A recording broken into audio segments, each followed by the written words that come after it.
नमस्कार, बहुत स्वागत है आप सभी का। आप देख रहे हैं न्यूज इंडिया और आपके साथ मैं हूं मनीषा शर्मा। बिहार के मुख्यमंत्री नीतीश कुमार का एक वीडियो सोशल मीडिया पर वायरल हो रहा है। दरअसल इस वीडियो में नीतीश कुमार सार्वजनिक मंच पर एक मुस्लिम महिला के चेहरे से हिजाब खींचते हुए नजर आ रहे हैं। ये देखिए, ये मेरे पीछे जो आप तस्वीरें देख रहे हैं, ये उसी वायरल हो रही तस्वीरों की एक झलक है, जहां पर एक मुस्लिम महिला से हिजाब खींचते हुए बाकायदा अपने हाथों से नीतीश कुमार नजर आ रहे हैं और बड़े मुस्कुराते हुए उस लहजे में वो नजर आ रहे हैं। वीडियो सामने आया है और वीडियो सामने आते ही कई लोगों ने इस पर आपत्ति दर्ज की है। आरजेडी ने भी वीडियो पोस्ट करते हुए सवाल उठाया। आरजेडी ने सोशल मीडिया मंच एक्स पर वीडियो को पोस्ट करते हुए लिखा कि ये क्या हो रहा है नीतीश जी को। ये बड़ा प्रश्न चिन्ह उन्होंने खड़ा किया कि ये क्या हो रहा है नीतीश को। मानसिक स्थिति बिल्कुल ही अब दयनीय स्थिति में जा पहुंची है, या फिर नीतीश बाबू अब 100% संघी हो चुके हैं, ये आरजेडी ने अपने पोस्ट में लिखा। वायरल वीडियो में साफ देखा जा सकता है, जो मेरे पीछे आप देख रहे हैं, कि नियुक्ति पत्र देते समय मुख्यमंत्री नीतीश कुमार एक मुस्लिम महिला के चेहरे से हिजाब खींचते हुए नजर आते हैं। इस दौरान इस मंच पर मौजूद डिप्टी सीएम सम्राट चौधरी ने नीतीश कुमार को रोकने की भी कोशिश की, लेकिन तब तक बहुत देर हो चुकी थी। नीतीश कुमार महिला डॉक्टर हिजाब जो था उनका वो खींच चुके थे जब तक उनको रोकने का प्रयास किया गया। सोमवार का ये वीडियो है, सोमवार को बिहार की राजधानी पटना का ये वीडियो, जहां पर आज मुख्यमंत्री नीतीश कुमार ने 1283 आयुष डॉक्टरों, आयुर्वेदिक, होम्योपैथिक और यूनानी को नियुक्ति पत्र दिए हैं। अब इस कार्यक्रम में मुख्यमंत्री नीतीश कुमार के साथ साथ डिप्टी सीएम सम्राट चौधरी और डिप्टी सीएम विजय कुमार सिन्हा और बिहार सरकार के मंत्री विजय कुमार चौधरी और स्वास्थ्य मंत्री मंगल पांडे भी साथ में मौजूद थे इसी मंच पर इस कार्यक्रम में। इसी दौरान जब एक कर नवनियुक्ति आयुष चिकित्सकों को नियुक्ति पत्र सौंपा जा रहा था, तभी महिला डॉक्टर नुसरत प्रवीण का भी नंबर आया मंच पर आने का, नियुक्ति पत्र लेने का।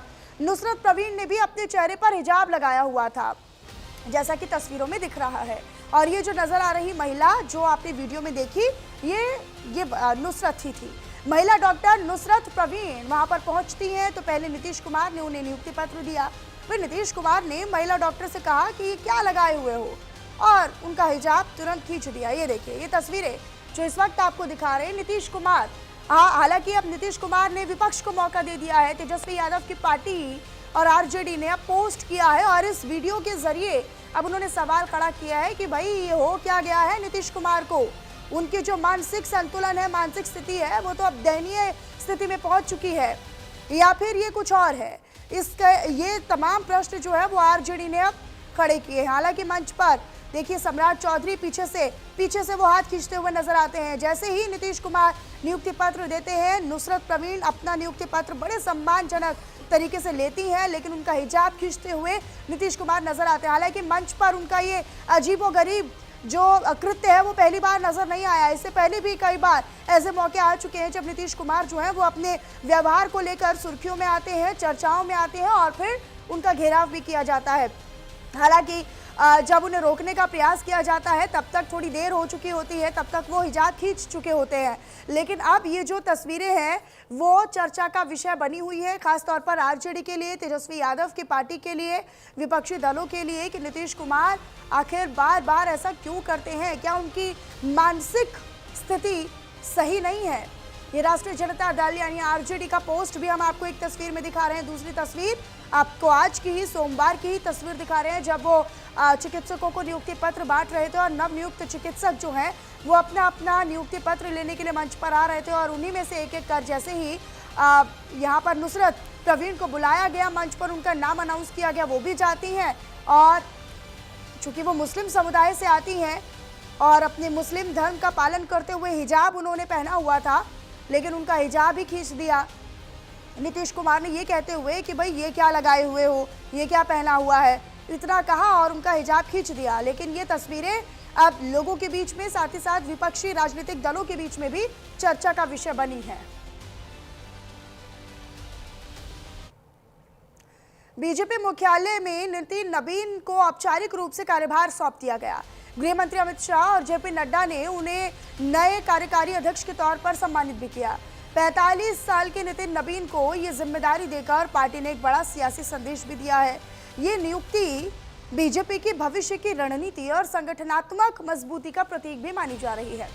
45 साल के नितिन नबीन को ये अहम जिम्मेदारी सौंपकर पार्टी ने साफ संकेत दिया है कि बीजेपी अब युवा नेतृत्व और संगठनात्मक मजबूती पर जोर दे रही है। बिहार सरकार में मंत्री रहे नितिन नबीन को एक अनुभवी संगठनकर्ता माना जाता रहा है। अब प्रधानमंत्री नरेंद्र मोदी और गृह मंत्री अमित शाह ने उन्हें बधाई दी है और बधाई देते हुए कहा कि उनका अनुभव पार्टी को भविष्य में और मजबूती देगा। तो नितिन नबीन जिनके नाम का ऐलान होता है, उसके बाद नितिन नबीन पूरी तरीके से एक नए कार्यकारी राष्ट्रीय अध्यक्ष के तौर पर उन्हें चुन लिया जाता है। हालांकि अभी फिलहाल बहुत लंबे समय तक, क्योंकि अगले ही साल चुनाव भी होना है, लेकिन तब तक एक बड़ी जिम्मेदारी, क्योंकि देखिए छत्तीसगढ़ के प्रभारी भी बनाए गए थे नितिन नबीन, हालांकि उसमें भी उनकी बहुत महत्वपूर्ण भूमिका रही और बड़े अंतर के साथ बहुत ही एक सकारात्मक तरीके से बीजेपी ने छत्तीसगढ़ में चुनाव जीता और एक शानदार जीत दर्ज की। इसके अलावा अगर हम उनकी बिहार में महत्वपूर्ण भूमिका की बात करें तो उनकी भूमिका बिहार में भी राजनीति के परिदृश्य से बहुत ज़्यादा अहम रही। नितिन नबीन जो कि युवा नेता भी हैं, युवा चेहरे भी हैं, अब इससे कई सारे संकेत देने का प्रयास जो है वो बीजेपी कर रही है। नितिन नबीन को बड़ी जिम्मेदारी मिली है। बीजेपी दफ्तर में नितिन नबीन का स्वागत हुआ तो अमित शाह और नड्डा ने उनका भव्य स्वागत किया। बिहार में बीजेपी को एक नया अध्यक्ष मिल गया है।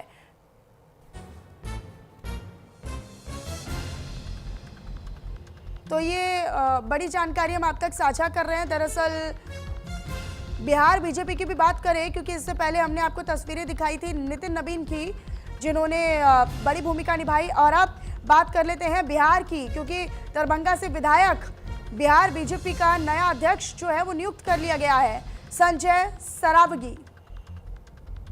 तो संजय सरावगी बिहार बीजेपी के नए अध्यक्ष नियुक्त किए गए हैं। ये नियुक्ति तत्काल प्रभाव से लागू हो चुकी है। दरभंगा सदर से 6 बार के विधायक हैं संजय सरावगी। हालांकि फिर फूल माला के साथ, पुष्प वर्षा के साथ उनका स्वागत सम्मान भी किया गया। पूर्व मंत्री भी रह चुके हैं और वैश्य समुदाय से आते हैं, यानी सामुदायिक तौर पर यह जाति समीकरण का भी ख्याल यहाँ पर बीजेपी ने बिहार में रखा है, जो बीजेपी का कोर वोटर भी कहा जाता है। मिथिलांचल में पार्टी का चर्चित और पुराना चेहरा है संजय सरावगी, और इस बार उन्हें मंत्री नहीं बनाया गया, वो दिलीप जायसवाल की जगह लेंगे। दिलीप जायसवाल भी वैश्य समुदाय से ही आते हैं। हालांकि बिहार में उनके नेतृत्व में चुनाव भी लड़ा गया और बड़ी शानदार तरीके से एक प्रचंड जीत के साथ बीजेपी एक बहुत बड़ी पार्टी बनकर उभरी और इसमें दिलीप जायसवाल की बड़ी भूमिका थी। लेकिन आप किन बड़ी जिम्मेदारियों का जो एक पूरी तरीके से अपने कंधों पर उठाने वाले संजय सरावगी बिहार बीजेपी के नए अध्यक्ष बने हैं। हालांकि इससे पहले बात करें तो दिलीप जायसवाल के पास ये जिम्मेदारी थी, लेकिन अब दिलीप जायसवाल के बाद दरभंगा से 6 बार के विधायक और मंत्री भी रहे हैं, उनको ये जिम्मेदारी मिली है। ये वह लगभग 10 सालों तक अखिल भारतीय विद्यार्थी परिषद यानी ABVP, जो कि एक युवा संगठन है, उसके विभिन्न पदों पर रहकर संगठनात्मक कार्य भी करते रहे हैं। 1999 में, ये हम उनका आपको पूरा बायोडाटा दिखा रहे हैं, कहाँ से उन्होंने अपनी राजनीति की शुरुआत की है। 1999 में भारतीय जनता पार्टी के जिला मंत्री रहे, फिर 2001 पर आइए, 2001 में दरभंगा नगर मंडल बीजेपी के अध्यक्ष भी रहे। संजय सरावगी 2002 में दरभंगा नगर निगम के वार्ड नंबर 6 से पार्षद निर्वाचित हुए। फिर 2003 पर आइए तो 2003 में दरभंगा जिला बीजेपी के महामंत्री के पद पर रहे। तो ये उनका राजनीतिक करियर रहा और यहीं से फिर उन्होंने कभी पीछे मुड़कर नहीं देखा और यहीं से फिर लगातार उनकी जो लोकप्रियता है वो भी बढ़ती गई। लेकिन संजय सरावगी, क्योंकि बिहार में संगठनात्मक कार्यों में उनकी भूमिका जो है वो काफ़ी अहम मानी गई, ABVP से वो जुड़े, ABVP के बाद वो लगातार बीजेपी के लिए काम करते रहे और बीजेपी को और मजबूती मिलने की अब पूरी उम्मीद है। आगे बढ़ लेते हैं। आगे बढ़ते हुए आपको बताएं, जब पहलगाम हमले के 6 महीने बाद जम्मू की अदालत में राष्ट्रीय जांच एजेंसी ने चार्जशीट दाखिल कर दी है। NIA ने ये बताया है कि इस हमले में शामिल 3 आतंकवादियों को सेना ने ऑपरेशन महादेव में मार डाला था। इन आतंकियों के नाम थे सुलेमान शाह, हमजा और जिब्रान। इसके अलावा हमले से एक दिन पहले आतंकियों को लॉजिस्टिक सपोर्ट, पनाह और खाना मुहैया कराने वाले 3 ऑन ग्राउंड वर्कर्स, यानी जिनका नाम बशीर अहमद जोथर और परवेज अहमद जोथर, मोहम्मद यूसुफ कटारी के नाम भी चार्जशीट में शामिल किए गए हैं, जिन्होंने इन्हें सपोर्ट किया, जिन्होंने इन्हें पनाह दी, खाना पानी सब दिया। टीआरएफ और लश्कर ए तैयबा आतंकी समूह का नाम भी चार्जशीट में दाखिल किया गया है। 22 अप्रैल 2025 को 3 हथियारबंद आतंकवादियों ने पहलगाम की बैजसन घाटी में ताबड़तोड़ गोलियां बरसाकर 26 लोगों की निर्मम हत्या कर दी थी, उनकी जान ले ली थी। अब आतंकियों ने पहले टूरिस्ट का मजहब पूछा, पहले लोगों का मजहब पूछा, उनका धर्म पूछा, और जब उन्होंने हिंदू बताया तो उनको मौत के घाट उतार दिया। बैजसन घाटी एक मशहूर टूरिस्ट प्लेस है जहां पर सैलानी अक्सर छुट्टियां मनाने अपने परिवार वालों के साथ, अपने दोस्तों के साथ आते हैं। हमलावर M4 कार्बाइन और AK-47 से लैस थे। पहले ही सोचा हुआ था कि उन्हें करना क्या है।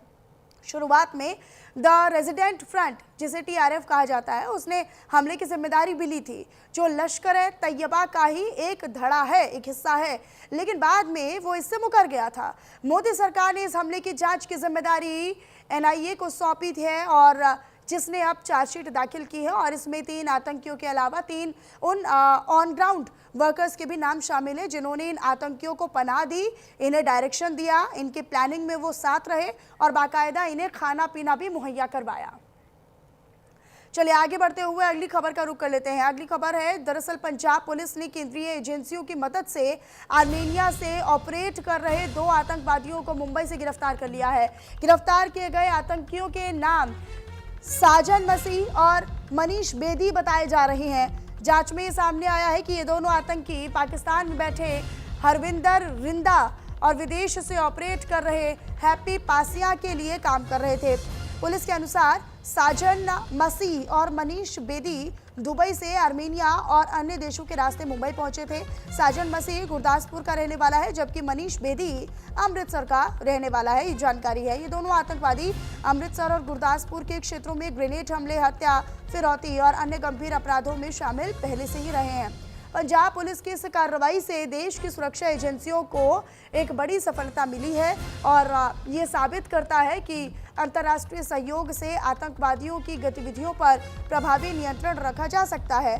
पुलिस ने आगे ये भी कहा कि गिरफ्तार आतंकियों से अभी और पूछताछ की जा रही है ताकि उनके नेटवर्क और अन्य संभावित अपराधों के बारे में पूरी तरह जानकारी प्राप्त की जा सके।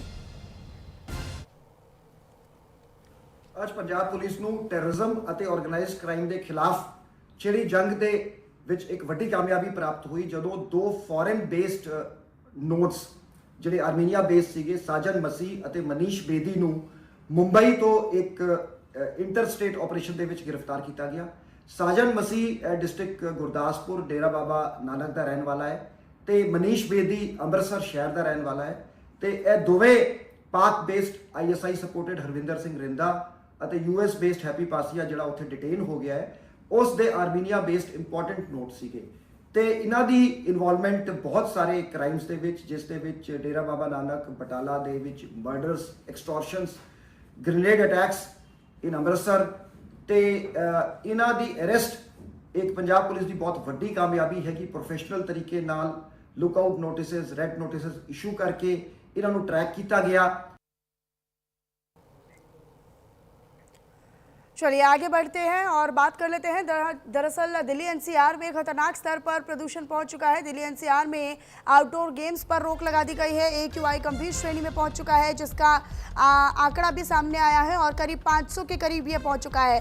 497 पर AQI लेवल पहुंचा। हाइब्रिड मोड में अब स्कूल संचालित होंगे, स्कूल चलेंगे, दफ्तरों में वर्क फ्रॉम होम का आदेश जो है वो लागू किया गया है। दिल्ली NCR की आबो हवा की स्थिति बेहद खराब श्रेणी में पहुंच गई है और एयर क्वालिटी इंडेक्स यानी AQI 497 पहुंचने के बाद और सख्ती इसमें लागू कर दी गई है। Commission for air quality management, जिसे CAQM भी कहा जाता है, इसने सभी राज्य सरकारों को आदेश दिया है कि सभी स्कूलों और संस्थानों में बाहर होने वाले खेल गतिविधियों को तुरंत रोका जाए, यानी आउटडोर गेम्स पर रोक लगाई जाए। आयोग ने चेतावनी देते हुए कहा है कि ऐसी गतिविधियां जारी रखना बच्चों के लिए गंभीर स्वास्थ्य खतरा साबित हो सकता है। डॉक्टर्स भी लगातार लोगों को सतर्क और एक्टिव रहने की सलाह दे रहे हैं। CAQM ने दिल्ली, हरियाणा, राजस्थान और उत्तर प्रदेश के मुख्य सचिवों को पत्र लिखकर ही कहा है कि कुछ स्कूल अभी भी बाहर खेलकूद कार्यक्रम आयोजित कर रहे हैं, जो सुप्रीम कोर्ट के 19 नवंबर के आदेश का उल्लंघन है।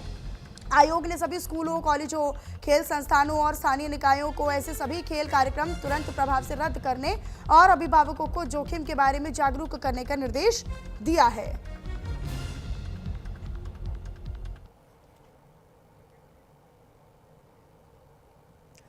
चलिए आगे बढ़ते हुए आप बात करेंगे जहां दिल्ली एनसीआर में वायु प्रदूषण की स्थिति बेहद खराब हो चुकी है और स्थिति को देखते हुए अब ग्रैब 4 नियम लागू कर दिए गए हैं, जिसका सीधा असर नोएडा के स्कूलों पर पड़ा है। दरअसल जिला प्रशासन और शिक्षा विभाग की ओर से जारी आदेश के अनुसार छात्रों के स्वास्थ्य को ध्यान में रखते हुए नोएडा में स्कूलों की कक्षाओं के संचालन में बदलाव किया गया है। नोएडा में कक्षा 1 से 5वीं तक के सभी स्कूलों में पढ़ाई पूरी तरह ऑनलाइन माध्यम से करवाई जाएगी, तो वहीं कक्षा 6 से 9 और कक्षा 11वीं तक की पढ़ाई हाइब्रिड मोड पर ही संचालित होगी, जिसमें ऑनलाइन और ऑफलाइन दोनों विकल्प उपलब्ध रहेंगे।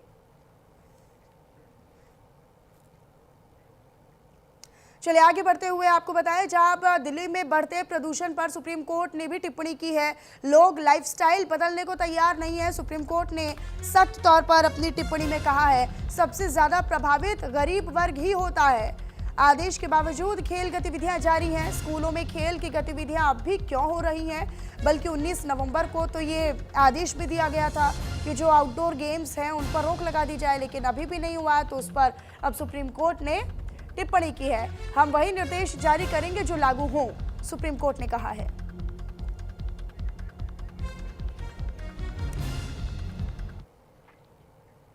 उत्तर भारत में सर्दी ने जोर पकड़ लिया है। अगले 2 दिन भी दिल्ली, पंजाब, हरियाणा, चंडीगढ़ और पूर्वी उत्तर प्रदेश और उत्तर पूर्वी मध्य प्रदेश में घने कोहरे की संभावना है।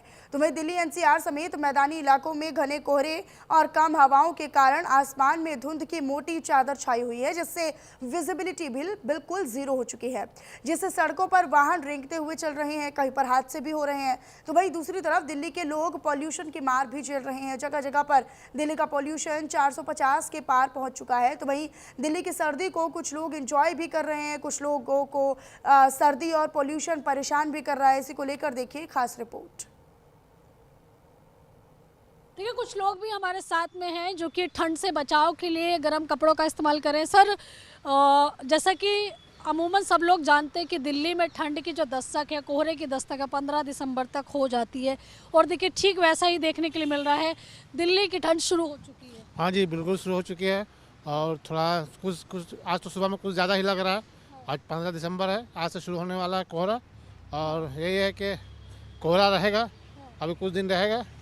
और जैसे मौसम विभाग ने कहा है कि अभी ठंड रहेगी कुछ दिन, तो मुझे तो अभी ठंड लग रही है। बचाव कैसे कर रहे हैं आप लोग? बचाव घर पे वही हीटर जलाकर या फिर आग किसी भी तरह का आग जलाकर वो सेकते हैं, और इसी तरह दिन भर तो गुजारा होता है। बचाव कैसे करते हैं? जैसे कभी ठंड लगता है, आपने कैप के ऊपर नॉर्मली बचाव नहीं करते, हम इंजॉय करते हैं ये डे, क्योंकि गर्मियों में ये देखने को नहीं मिलता, बहुत लोग परेशान होते हैं, तो हम इंजॉय करते हैं इस दिन। सर्दी अच्छी लगती है कि आपने सिर्फ एक स्वेटर डाला हुआ है, बाकी सिर्फ नॉर्मल है सब। सर, पॉल्यूशन की मार भी कहीं ना कहीं दिल्ली झेल रहा है, ठंड के साथ साथ ठंड ने तो दस्तक दे दी। देखिए पॉल्यूशन का तो ऐसा है कि जो चीज़ें पहले से शुरू से होती हुई आ रही है वही चीज़ें अभी भी हो रही है। बस फ़र्क यह है कि थोड़ा सा ट्रैफिक बढ़ गया है दिल्ली के अंदर, लोग बाग बढ़ गए हैं, ट्रैफिक बढ़ गया है, तो वो पोल्यूशन कह सकते हैं आप। तो ठंड को एंजॉय करते हैं या फिर ठंड से ठंडी आपको कैसी लगती है जो दिल्ली में दस्तक दे चुकी है, कोहरा दस्तक दे चुका है? मैं तो पहली बार ही देख रहा हूँ दिल्ली की ठंड। मैं हरियाणा से हूँ, तो वैसे तो विंटर मुझे अच्छी लगती है। अब तो धुंध काफ़ी हो गई है, अब पता नहीं है क्या वो कितना है, शायद वही है, डेंजर में है अभी। जी, ब्रीदिंग में थोड़ा दिक्कत तो नहीं हो रही? हाँ, पहले हो रही थी, अब नहीं हो रही। जी, रिचुअल हो गए। हाँ, कर रहे हैं, ये हरियाणा से थे। दीदी ठंड लग रही है? हाँ, सर्दी हो रही तो सर्दी तो लगेगी। कि हमने शॉल से पूरा ढका हुआ। हाँ, तो कोहरा हो रहा है, ठंड तो हो रही है। कोहरा भी दस्तक दे चुका, बचाव कैसे कर रही है? बचाओ अपने आप को, बस स्वेटर शॉल जो भी है। सर, और देखिए यहाँ पर कह सकते हैं कि जो लोग हैं वो लगातार ठंड को एंजॉय भी कर रहे हैं, और बचाव करने के लिए देखिए कहीं ना कहीं गर्म कपड़ों का इस्तेमाल कर रहे हैं। हाँ, इतना ज़रूर है कि विजिबिलिटी ज़रूर डाउन हुई है, क्योंकि कोहरा जो है वो दस्तक दे चुका है। कैमरा पर्सन भूषण के साथ मैं आंचल यादव, न्यूज़ इंडिया, दिल्ली। तो AQI जिसका जिक्र दिल्ली NCR में चारों तरफ हो रहा है, उसका मतलब क्या है? AQI का मतलब क्या है? दरअसल अगर AQI 0 से 50 के अंक के बीच में रहता है तो वो अच्छी हवा का गुणवत्ता का संकेत देता है। 51 से 100 के बीच में रहता है तो सेटिस्फैक्ट्री है, संतोषजनक है। 101 से 200 के बीच में रहता है तो थोड़ी खराब और चिंताजनक स्थिति में जो वायु गुणवत्ता है वो जाती हुई नजर आती है। इसके अलावा फिर 201 से 300 के बीच में अगर रहता है तो वो गंभीर श्रेणी में, खराब श्रेणी में पहुंच जाती है, और बहुत खराब श्रेणी में पहुंचती है तब जब वो 301 से लेकर 400 के बीच में होती है। और अगर दिल्ली NCR की हम जिक्र कर रहे हैं तो यहाँ पर तो वैसे भी 401 से 500 के बीच में ही जो बनी हुई है वायु गुणवत्ता का सूचकांक जो है वो बना हुआ है, वो बहुत ज़्यादा सीवर क्वालिटी में दर्ज किया जाता है, यानी बहुत ही ज़्यादा चिंताजनक और बेहद खराब श्रेणी में दर्ज किया गया है। दिल्ली से अवैध कफ सिरप मामले में इस वक्त एक और बड़ा खुलासा सामने आया। ईडी की जांच हो रही है और ईडी की जांच में करीब 200 फर्जी कंपनियों का पता चला है जिनके जरिए अवैध कारोबार को अंजाम दिया जा रहा था। जांच एजेंसी को इस पूरे रैकेट का मास्टरमाइंड शुभम जायसवाल का भी सुराग मिल गया है। जानकारी के मुताबिक शुभम जायसवाल इस वक्त दुबई में मौजूद है। ईडी उसके खिलाफ रेड कॉर्नर नोटिस जारी कराने की तैयारी में है। गौरतलब है कि इस पूरे मामले में शुभम जायसवाल के पिता को पहले ही गिरफ्तार किया जा चुका है। जांच एजेंसी अब अंतर्राष्ट्रीय स्तर पर कार्रवाई की तैयारी में है।